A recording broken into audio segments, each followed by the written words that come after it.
Hello friends, നമുക്ക് കുറച്ച് തലയിലിടുന്ന ബണ്ണുണ്ടാക്കിയാലോ? തയ്ച്ചിട്ട് balance വന്ന തുണികൾ ഉപയോഗിച്ചിട്ട് നമുക്ക് നല്ല അടിപൊളി കുറേ ബണ്ണ് ഉണ്ടാക്കിയെടുക്കാം. ഇതിനായിട്ട് നമുക്ക് ഇഷ്ടമുള്ള അളവിൽ തുണി എടുക്കാവുന്നതാണ്. ഇവിടെ ഞാൻ പല അളവിൽ എടുത്തിട്ടുണ്ട്. അത് വെച്ച് നമുക്ക് എങ്ങനെയാണെന്ന് നോക്കാം. ആദ്യം കട്ട് ചെയ്തെടുത്ത പീസ് തുണി രണ്ടായിട്ട് മടക്കിയിട്ട് സൈഡ് അടിച്ചെടുക്കണം. അതിനുശേഷം അത് തിരിച്ചിടണം. അതിനായിട്ട് വീഡിയോയിൽ കാണിച്ചിരിക്കുന്നത് പോലെ ഉപയോഗിച്ചിട്ട് നമുക്ക് ഇങ്ങനെ ചെയ്യാം. അതിനുശേഷം ഒരു എലാസ്റ്റിക് ഉപയോഗിച്ചിട്ട് നമുക്ക് ഇതുപോലെ ഇതിനകത്തോട്ട് തുണിക്കകത്തോട്ട് എലാസ്റ്റിക് കയറ്റാം. തുണി എത്രയാണോ എടുത്തേക്കുന്നത് അതിൻ്റെ പകുതി എടുത്താൽ മതിയാകും.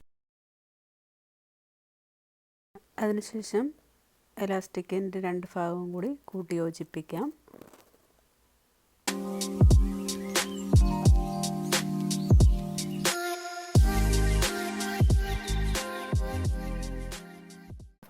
ഈ ഭാഗം അതും കൂടെ യോജിപ്പിക്കുക. നമ്മുടെ ബണ്ണ് ഇവിടെ റെഡി ആയിട്ടുണ്ട്.